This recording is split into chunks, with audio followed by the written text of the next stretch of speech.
My name is Captain Michael Glynn and I'm an airline pilot.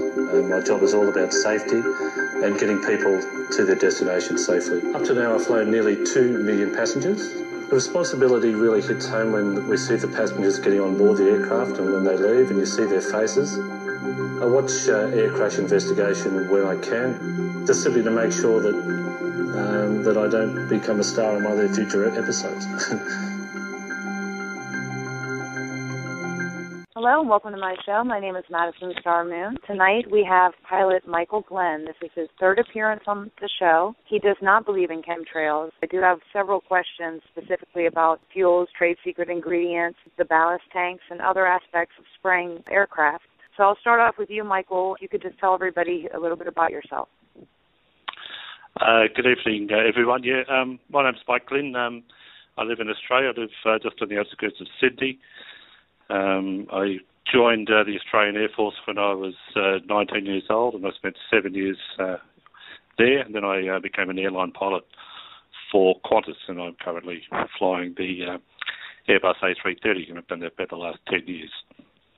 Okay, and what makes you think that what we see in the sky are actually contrails as opposed to what we believe that they are as chemical trails? Well, basically the science of contrails has been known since the 1920s. That's when they first began to be seen. There's many photographs, videos of World War II of long-range bombers with contrails, and lots of references to the fact that, the B-17 pilots didn't like it. Their aircraft were emitting contrails because it used to point out their position to the German Luftwaffe. Contrails have been around for 100 years, and the chemtrail Okay, but theory we're not talking about, what about the chemtrails? Where were they 100 years ago? Because I didn't see chemtrails as a kid, and neither did anybody else on this call. Well, okay, you're coming from a position that chemtrails have been proved. You're seeing persistent contrails that you believe are chemtrails. Well, why weren't there persistent contrails? That's what I'm saying. Where were the persistent contrails when we were kids? They were there. There's less of them. There's more of them now because of the vaster, the much more number of aircraft there are in the sky. There's the air traffic's been growing at 7% a year since 1970, and that means that it's basically doubling every 10 years.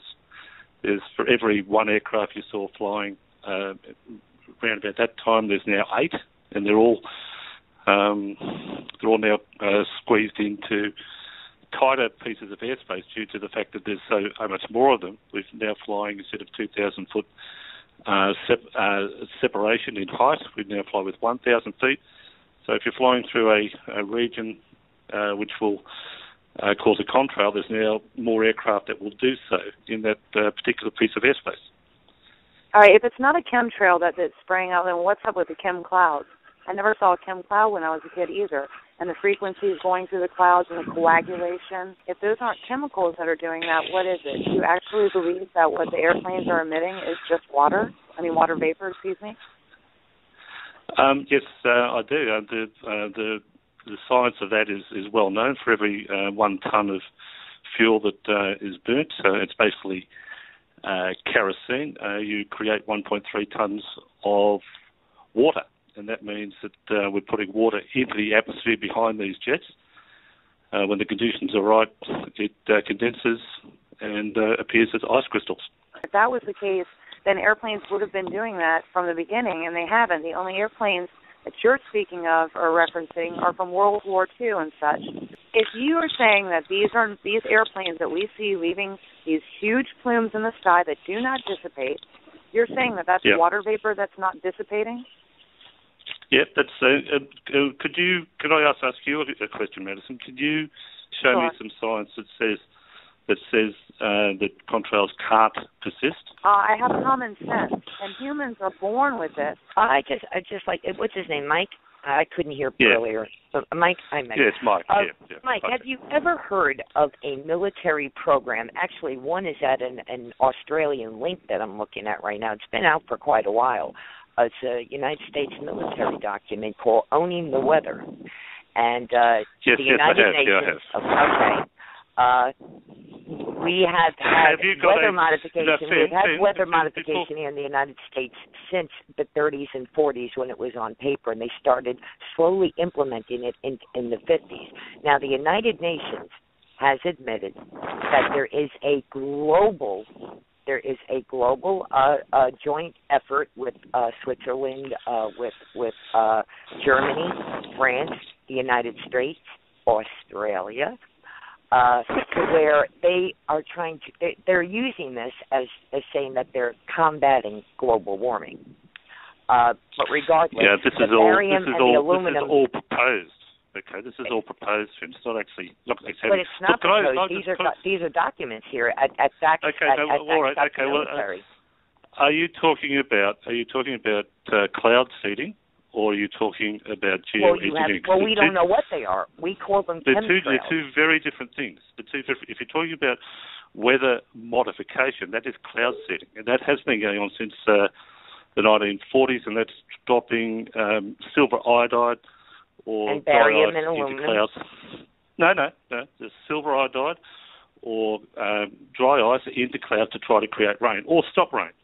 Okay, that is where the modification. That's got nothing to do, absolutely nothing to do with geoengineering. They take place in or geoengineering is proposed to take place in the stratosphere. Okay, the high. Okay, Michael, the last time you were on the show, PK actually asked you if you believed geoengineering was happening now. What is your answer now? Yeah. Do you believe? No, it's not. Do you believe it's happening now? Not at all. No, not our at all. Government admits it's happening. I will tell you why. I will tell you why. Because it's proposed to take place in the high stratosphere where aircraft cannot go. It's supposed to take place at 40 kilometres above the Earth's surface. Okay, well, what are the planes doing that we are witnessing? What are those planes doing? Contrails. They completely cover the entire sky. Okay, well, let's just say they're contrails. Okay, we'll go along with that for a second. The sun needs to break through. We need to get the vitamins from the sun. Do you agree to that? Yeah. Look, I'm not saying there's no downsides. I'm not saying there's no downsides to contrails, but they are contrails. Right. But also, I mean, what about the nozzles that the stuff is being sprayed from? I mean, are you going to say that every single video and every single footage that we have viewed is just fuel dumping? I mean, we've seen these things go on for 5 minutes. Is that a standard practice of pilots to fuel dump for 5 minutes? You can dump fuel for up to an hour. So I would like you to read the disclaimer on the front of that document, okay? And you read it out to everyone what that disclaimer says about it's not official U.S. policy. It was written by a guy who is going through staff college, and it is a thought exercise, okay? Could you do that? We know what they're doing. We know that they are breaking laws left and right. It is not legal to spray anything over the public. Fern brought this up. If she's got a copy of it there, can she go, please? It'll take 30 seconds. She can read out the disclaimer at the front of that document. Madison, I was asked if I had read that document. Yes, I have. And unless you look at the document as a whole, including what it says at the front, then you'll get the wrong impression. It's not an official document. It shouldn't even be a document. It shouldn't even exist. Nobody can own the weather, and nobody should even be thinking about that. Okay, the fact that they're even writing a document that's for 2025, we're talking about 10 years from now, you're covering it up for some reason. Not just you, but you and a whole bunch of other people. Yeah, you are. No, if you're a pilot, you know what's going on. What about the United Nations admitting to having this global program to where they are trying to now this is their excuse, not as just controlling the weather, but they're trying to control global warming. And it's a joint effort. Well, where is the document that says that program is in place right now? It's actually happening. Where is it? Go ahead. You have the net at your fingertips. United Nations admits to geoengineering and chemtrails, and you can actually watch the hearing. I'm not talking about the stuff people put together. You can actually watch the hearing. What is a normal jet emission, considering that now we're on to JP8, trade secret fuel ingredients, that stuff that the EPA doesn't even know about. What's in that stuff? I mean, you're saying this water vapor. What's really coming out of the engines? And we're not even really worried about what comes out of the engines. To tell you the truth, we know it comes out of nozzles that's being sprayed. But go ahead with your what's in the fuel. Okay. The emissions, normal jet emissions are for every tonne of fuel you burn, you get about 3.5 tonnes of carbon dioxide. You get 1.3 tonnes of water. You get a small amount of hydrogen sulfide, and you get some soot, and that's basically it. I mean, what about the trade secret ingredients? What are they? You don't know what they are, so don't pretend like you do. Okay, I do know that if they are there, and the JP8 is used by the USAF, okay, it's there to probably keep their engines cleaner. It's in very small quantities. We're talking about parts per million, because you cannot put large additives in fuel and still guarantee performance. And so you're talking about small trade secrets that they don't want the bad guys to get, because it makes their engines run better. Huh? Yeah, little secrets, right? Mm-hmm. You're talking about small amounts. Okay. I'm talking about what about also aircraft that, like the stealth bomber, that's not even supposed to produce a contrail, and here we have them with these ginormous chemtrail plumes. And my friend Jim, he took photos himself of a bomber, stealth bomber producing chemtrails. Why wouldn't it be? Can you explain to me why the B-2 wouldn't create a contrail? The whole point of it would be that it would be incognito, right? No, but they fly at altitudes where they know that they won't have contrails, because they can't with stop chemtrails contrails. Coming out of them? There wasn't a contrail. It was a chemtrail. A huge, ginormous chemtrail plume. Can we get away from contrails? We'll just call all them trails. I call them contrails. You call them chemtrails. You can't prove they're chemtrails.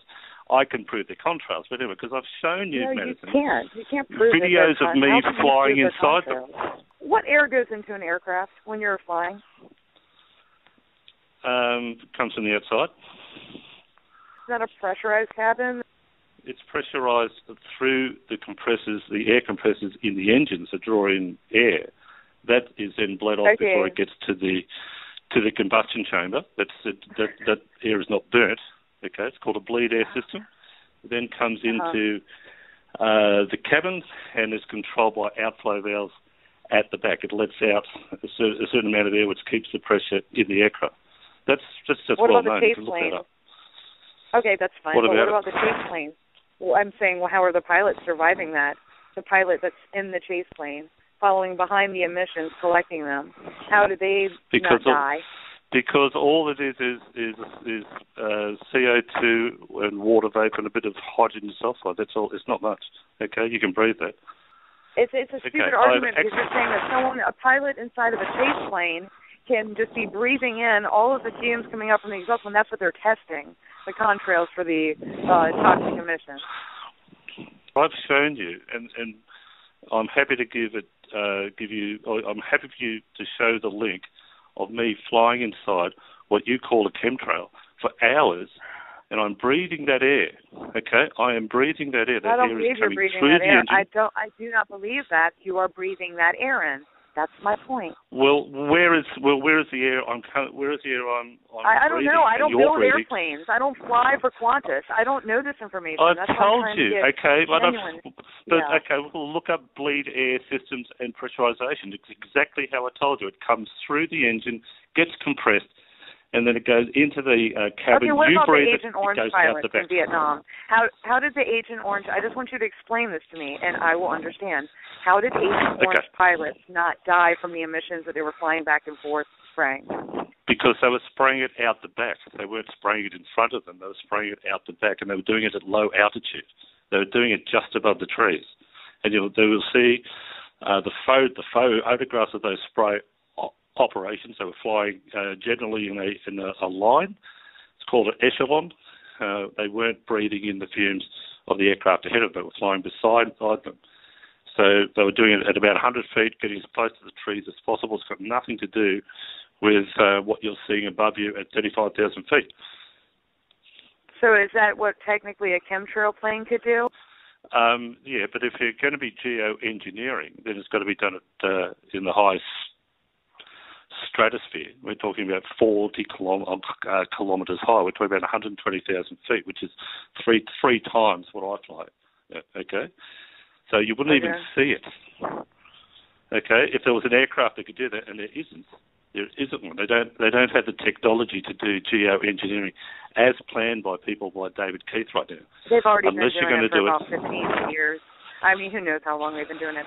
They don't have the technology to do geoengineering as planned by people like David Keith right now. They've already been doing it for about 15 years. I mean, who knows how long they've been doing it? Like, I know that you're a pilot and everything, and you worked for the Air Force, all this stuff. You know about the document that they just mentioned, everything. And also, one thing that you said was correct, that cloud seeding and geoengineering are not the same thing. Planes emitting dry ice, stuff like that, silver iodide to form clouds or to cause rain, stuff like that. It's completely separate from the geoengineering. Correct. And also, you said that planes have been spraying since the 1920s. You got photos of that. We actually, over in America, we've been doing this since 1923 from aircraft. Back in the 1950s and 60s, we had an artificial sulfate atmosphere formed by geoengineering when the Central Intelligence Agency was afraid of global cooling. It's it's the same thing over in... Mike, can I just ask you, how is that done when we don't have the technology to do it now? Okay, if it's geoengineering is supposed to be done in the high stratosphere within 30 Michael, degrees. Do you believe of that? the Hold on, equator. Michael Glenn. Do you believe that you actually know all the technology that our governments and the elite and whoever else has? That is so egotistical of you. They're at least 100 years ahead of us, 1,000 years ahead. We don't know. Well, what I've done is I've read the geoengineering proposals, okay, and I've noted what they say. These are guys like David Keith, Ken Caldera. What they want to do is they want to spray sulfates or aluminium oxide into the high stratosphere. Okay, so I'm going on what's actually been written. Now you can point to some super technology that no one knows about. I'm dealing with the actual proposals. Okay, and they are specific. They have to be at 40 kilometres above the Earth, within 30 degrees of the equator, or else it just won't work. Okay, but what they're proposing simply won't work.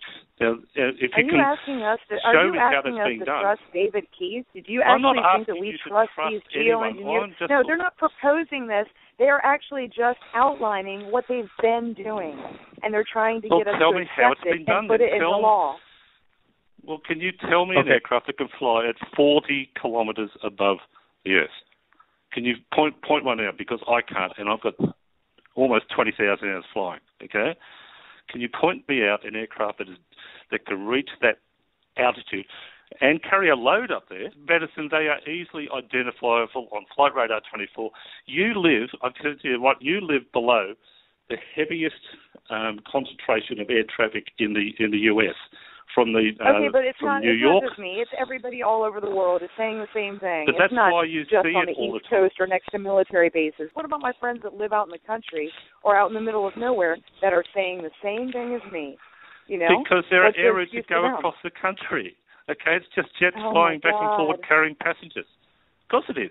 Condensation trails cannot form below 50,000 feet.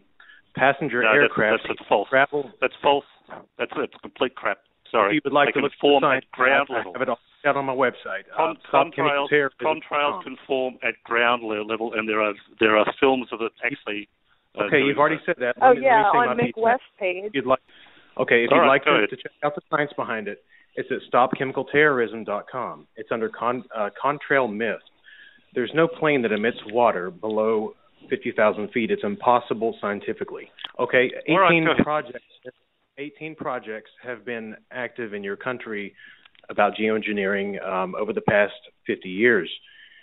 We've done this here for decades. I mean, it's been an ongoing thing. No cloud can form naturally in the atmosphere. It's under cloud physics in the encyclopedia. Geoengineering is under climate engineering in the encyclopedia, and so are the current tests and past projects that they have already performed. As far as the 120,000 feet thing, it doesn't matter how far they say they have to do it in the atmosphere. They have been doing it. It's been an ongoing test by the National Academy of Sciences. It's in the encyclopedia. I don't want to argue about it, but also know that you don't want to believe it, or you're just trying to tell us something different for your own personal motive, and whatever that may be, I don't care. But,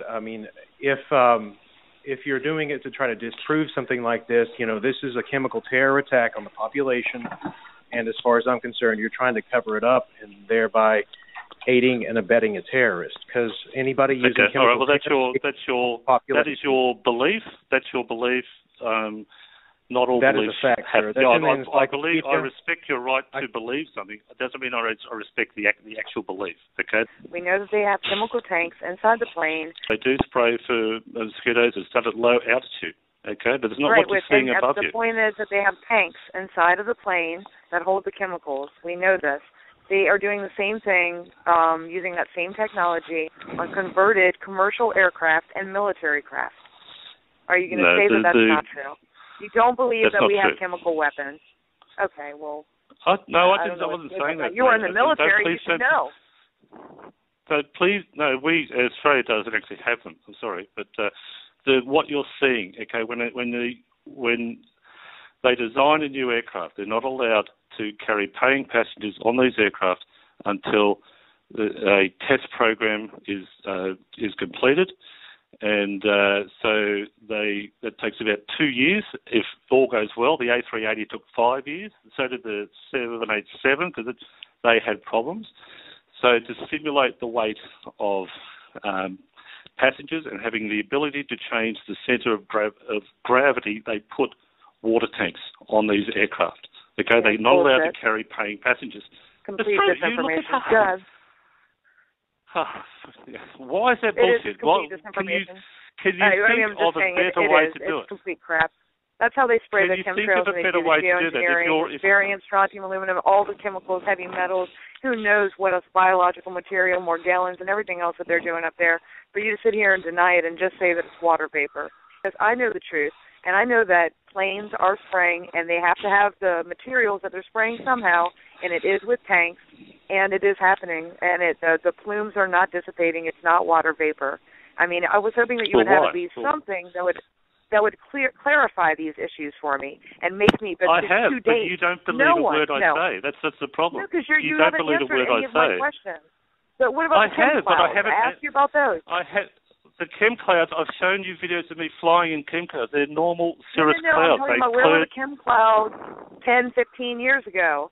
They didn't exist. Go and have a look at... Like well, go and have a look at the movie Patton. There's which was filmed in 1970. There's in one of the scenes where Patton is directing a tank. There's a contrail in the background. Now you've got to tell me that someone has been going around and getting all the copies of that movie and putting in a contrail. Bullshit. That's total bullshit. Maybe it was a contrail. Who knows how long they've had this technology? Who knows where they've tested it before? It's a thing called predictive programming. They do put stuff in movies and stuff ahead of time to get you desensitized. What year was that movie again? I mean, this is a huge operation that's been planned for many years. This is what you guys do. We show you say, it started in 1995. We show you contrails from 1950. Then you say, it must have started in 1950. Show me some pictures of you, Michael, with a contrail. Show me some pictures of you 10, 15, 20 years ago with some contrails. I've looked through all my photos. Russ Tanner looked through all of his photos. I can't find a contrail or a chemtrail in any of them. That doesn't mean they weren't there. And all the sky, I looked at every single sky from all my videos, from all my vacations. Excuse me? How old are you? So you've had I'm not telling you any personal information about me. You got to be crazy. My point is, there were no contrails, and there were no chemtrails, sir. Okay. The point is, I'm old enough to know that I haven't seen a chemtrail when I was a kid. It wouldn't matter if I was 20. You haven't seen a chemtrail now. You're seeing contrails. Oh, my God. I haven't seen a chemtrail when I was a kid. It wouldn't matter if I was 20. You haven't seen a chemtrail now. You're seeing contrails. Oh, my God. Okay. You haven't seen a chemtrail. I would like to give whoever else has managed to make it through this recording a chance to say something. Could I just point out something? Okay, you asked me to come on, and that doesn't mean that I have to believe or confirm what you say. You asked me knowing that I have knowledge of contrails and aviation, and you wanted me to tell you, for some reason, why you were right when I know you're wrong. Okay, so just can you not? No, I just wanted you to give me some kind of evidence proving that they were actually contrails as opposed to chemtrails. But all your evidence is just your words saying. I fly through them all the time. You're probably flying through chemtrails. Madison, I've shown you videos of me flying inside chemtrails, and I live. Okay, and I'm happy for you to post a link of what I showed you. I'm happy for you to put that on your website, on your Facebook page, and you let everyone else decide. You also need to make sure that everybody knows who you're representing. You are a Medibunk, and I'm not going to use the word, but you know the word.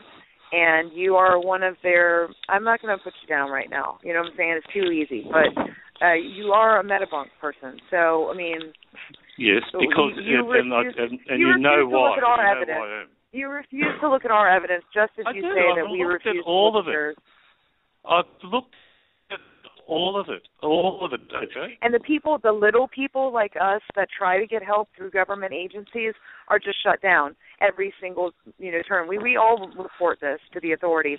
Well, no one will investigate it. The people with the money won't investigate it. Look, this is what I would do. I will do for you. If you can raise the cash, you get all of your friends and all. You can raise the cash for a couple of trial flights. I will fly over there, and I will fly an aircraft into the contrail for you. Whilst you take all the measurements and all that.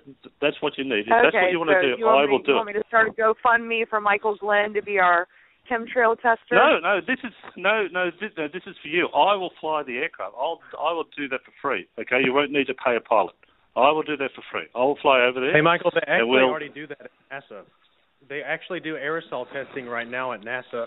They have Global Hawk UAV to do that right now. And if your plane is emitting, do you have the results? You can go to NASA.gov for that. But if your plane is emitting something, I don't know what's wrong with it, but usually we get smog checks for that kind of stuff because United Airlines, American Airlines, and Delta don't have that same kind of problem. We can see passenger jets flying over at 40,000 feet all the time, and we don't have a problem with them spraying stuff in the sky. So it seems when those planes aren't on radar, like the drones, then we have a little problem with them leaving a large trail behind them that really smells like sulfur for some reason. If you'd like to learn the rest of it, sir, you can go to stopchemicalterrorism.com. Can I address that, please? There's a guy in Melbourne. He's a friend of Madison's. He's called Peter Kuznets. He took a video. His name is PK of Boston. He was amazing. Yeah. Well, whoever. He took a video of a Qantas jet flying over Melbourne. The trail that jet left was 150 miles long. Okay, it's identifiable. He identified it on flight Ray 8024. Okay, and he said it was a chemtrail. And Madison said that she believes it's a chemtrail. Can you answer me one question, please? There was an identifiable airline. It was the airline that I fly for. Okay, there are Qantas pilots living in Melbourne. For all I know, the guys flying it lived in Melbourne, have their families living in Melbourne. Why would they spray their own families? Can you tell me that, please? Please don't tell me it's for money. Absolutely, okay? Sir. Please don't tell me it's for money. I've got a great movie for you to watch just to answer that question right now. No, it's called. I want you to address this specific case, please. Anyone that would spray out of a chem plane is a psychopath. But they're not. Anyone that would spray a populace, okay? Is they are insane. contrails, okay? So your position is that these guys will spray their own families for money. Really? Is that it? That's your position. You've already told me that you can't get clouds below 50,000 people. You're saying that every pilot in the world will spray their own families for money. Every pilot in the world. You said the pilots that spray chemtrails. Because we would all have to know. We would all have to know and accept. You're trying to marginalize us by some radical terrorists that want all pilots to be dead. No, I'm not saying. That's what you do. That's what you tried to do. You tried to frame PK. You and your friends tried to frame him with that newspaper article. Madison, can you answer the question? Do you believe that all airline pilots around the world, because we'd all have to know about this, we're all happy to spray our own families because we're getting paid. You're the one that's putting the word all in there, see? Well, we have to know. Not all airline pilots are doing it. That's the whole thing. No airline pilots are doing it. We fly in this shit, okay? We fly in this, okay? So we'd have to know about it. We're being bombed with aluminium oxide. It's going to affect our engines, it's going to affect our windscreens. We'd have to know about it, okay? Wouldn't we? We think you do know about it. That's our point. That's why you're on this show right now. No, to answer the question, your position is that since we all know about it, then we're all happy to spray our own families. That's your position, because if that's what you believe, you're mad, okay? Actually, the people that do it, no way.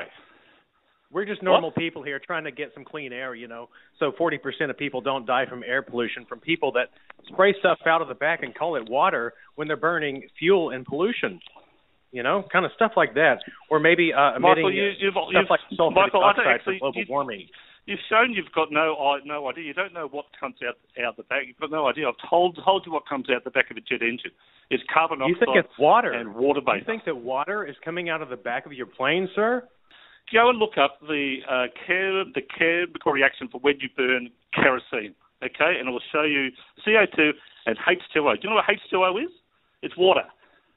That's hydrogen the byproduct. Comes out of the back of kerosene. There's a small, minute amount of hydrogen that comes out of the back of planes when you burn kerosene. It combines with the oxygen in the burning process. It's H2O. Exactly. Okay, that's water. That's water. You know how much available oxygen is up past the point in the atmosphere where you would have to see some water coming out of that thing when it mixes. There's 18.7% of available oxygen at 50,000 feet in the atmosphere. There's not that much up there. You can see a tiny bit of water, sir. You would never see a trail form from a passenger plane. And plus, they don't fly that high. That's the whole Michael, point. United Airlines, American Airlines. Before you come back, all of these you actually go and look up you actually go back and look up the chemical reactions and find out. Just it's easy to do. I've already got it written out on my website, sir. You can look it up anytime. Look, there are stuff on there will show me flying in what you guys call chemtrails. If you can explain it in terms of how the hell I'm still alive, I think that's your main problem. That's what I wanted you to explain to me on this show. I did. The air comes from outside, but you didn't are you wearing a gas mask when you're flying? No, I'd fly for anything up to 10.5 hours. I'm not going to wear a gas mask or an oxygen mask, okay?